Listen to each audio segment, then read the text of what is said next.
Excuse me. Nandun pa lang kami sa first floor, biglang nandyan na si Secretary Remulla at hinarang niya kami. Hinarang niya ako.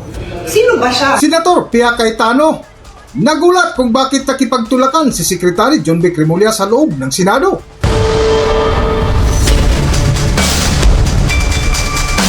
Welcome back to Kakibat TV. Matapos ang viral na komprontasyon sa Senado ngayong araw, June 4, 2026 kaugnay ng kontrobersyal na Blue Ribbon hearing sa flood control proof na kung saan itinanggi ni John Vic Remulla ang aligasyong hinarangan niya ang pagpasok ng mga dadalos at iginiit na siya pa ang naitulak sa gitna ng kaguluhan. Ngunit hindi nga nagsisinungaling ang ebidensya na kung saan makikita mo sa video ay biglang lumapit si Senador Robin Padilla para alalayan ang kapwa senador na si Senator Pia Cayetano kasama ang mga dating witnesses na mga dating matatapang na mga sundalo hanggang sa nakapasok sa loob ng Senado.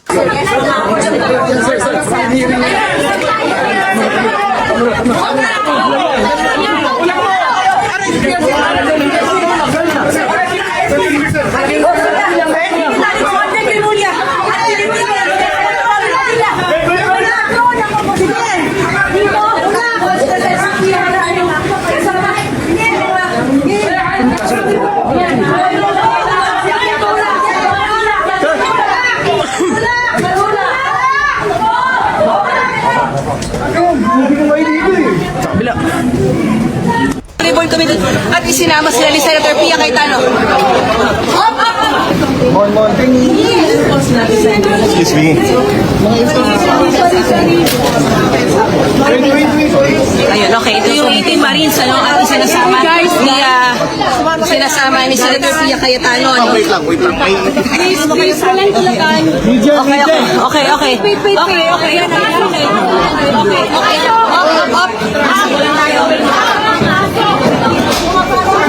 Okay, so pumasok yung 18 Marines, ano, isinama ni Senator Pia Cayetano, ano? Sige. Okay. Buka. Okay, so nakapasok yung mga 18 Marines na kasama sa guest sa Law for the Blue Ribbon Committee at isinama sila ni Senator Pia Cayetano.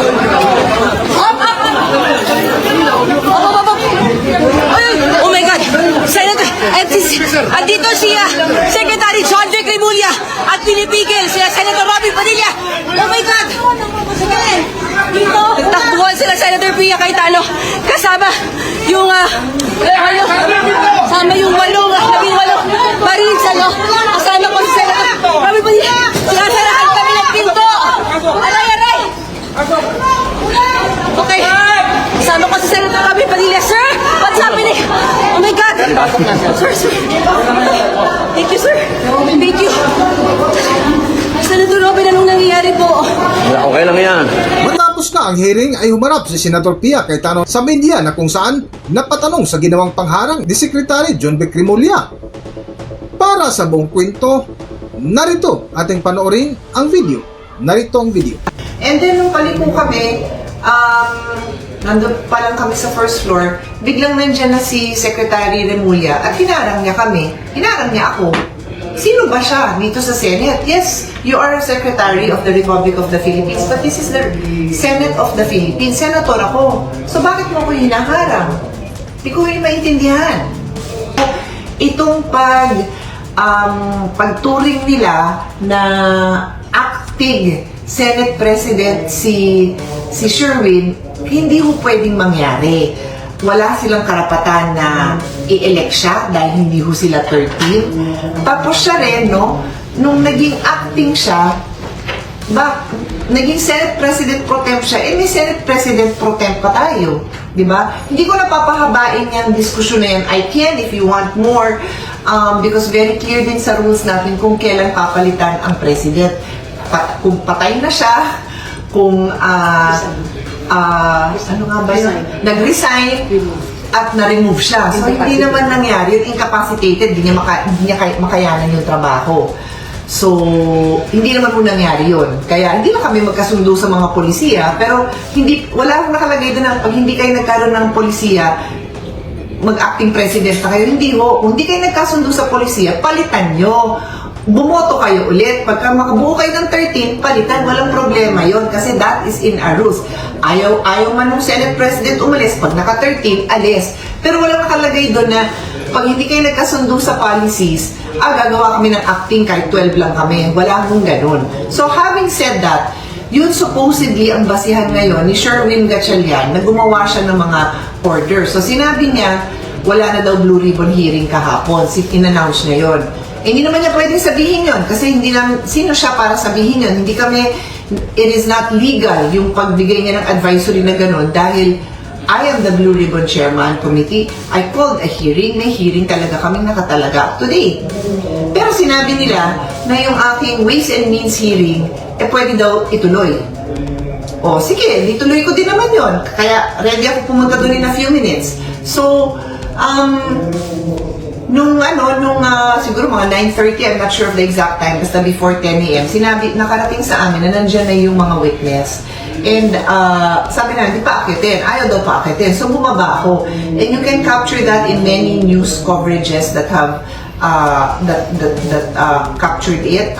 May nakita ko sa GMA7, parang NTV5, kinover nila nung pagbaba ko, tapos kinausap ko yung Senate staff, and nag-thank you nga ako sa kanila after kasi they're just doing their job na inaalam nila kung sino ito, and syempre, I'm sure nalilito na sila kasi may nagsabi nga sa kanila ni Sherwin na huwag silang papasukin, pero nung sinabi kong sinusundo ko, di naman sila, wala namang problema. So, tinawag ko na yung Marine, sabi ko, halika na, pumunta na tayo dito, sumama kayo sa akin. So, sumama naman sila.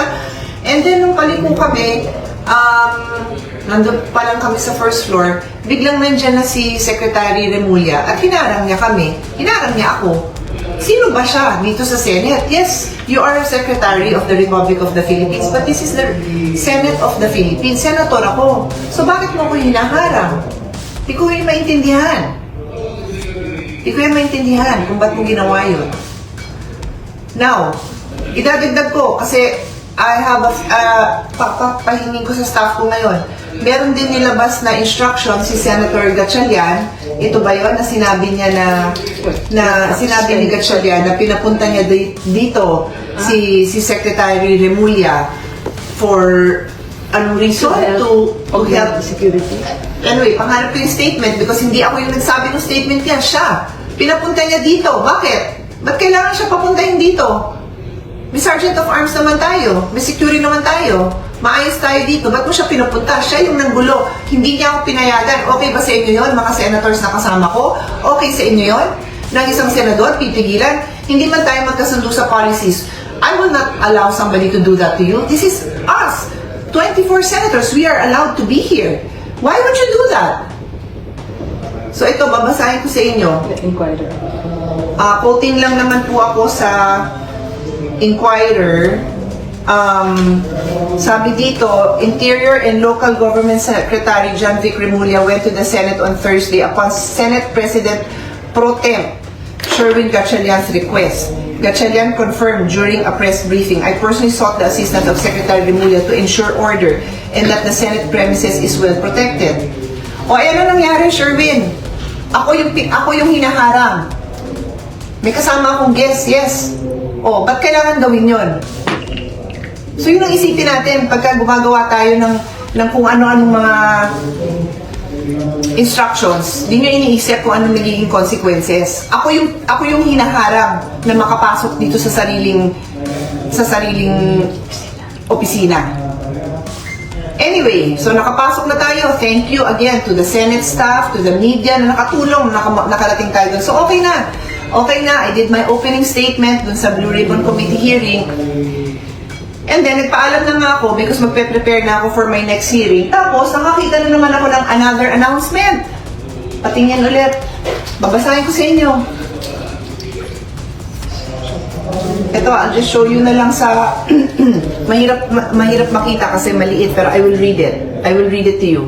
So, this is coming from the from Sherwin Gatchalian, Senate President pro tempore. Ulitin ko, hindi ka Senate President pro tempore, si Loren Legarda ang Senate President pro tempore. She was elected by 13 members. 13. You were never elected by 13. Alam mo yan. So, Senate President pro tempore si Loren, hindi ikaw, Sherwin. Anyway, so ito ngayon ang in-issue ni Sherwin, where he is imagining that he is the Senate President pro tempore. Sabi niya, shorten work hours for June 4 today. Since no official business has been scheduled today. Doon ako nalilito. Kasi sinabi kahapon, tuloy yung hearing ko. So ano ba talaga? Ano ba talaga kayo? Yung Blue Ribbon na wala kang karapatan na i-cancel, kinancel mo, pero hindi namin binibigyan ng validity yung statement mo. Yung ways and means ko, sabi mo tuloy, pero ngayon naman sinabi mo, since there is no official business that has been scheduled today. Bakit? May alam ka ba kung may official business yung mga senators dito?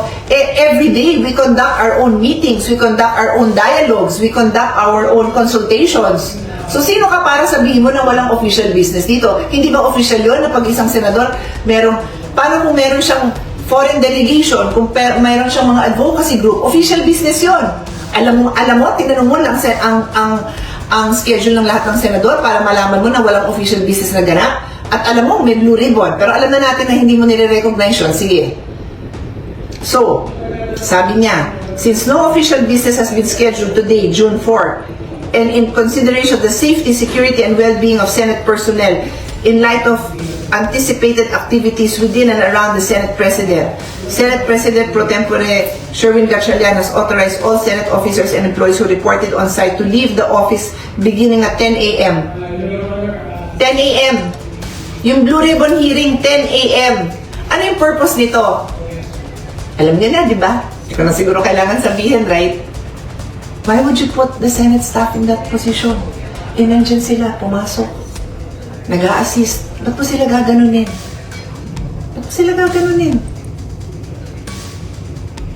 Tapos sabi mo, trabaho lang tayo? Talaga? Anyway, the hearing is ongoing. I'm good to go. Takbo na ako dun sa isa kong hearing. Stay tuned, everyone. Let's just pray for the well-being and the wisdom of all our elected officials. All. Kasi kailangan magkaisa yung mga elected official. Pwede naman kami hindi magkasundo-sundo, but we have to work together for the good of our country. Hanggang dito na lang muna ang ating video at kung nagustuhan nyo, huwag kalimutan mag-subscribe at pindutin nyo na rin ang notification bell para ma-notify kayo sa ating susunod na video. Maraming salamat!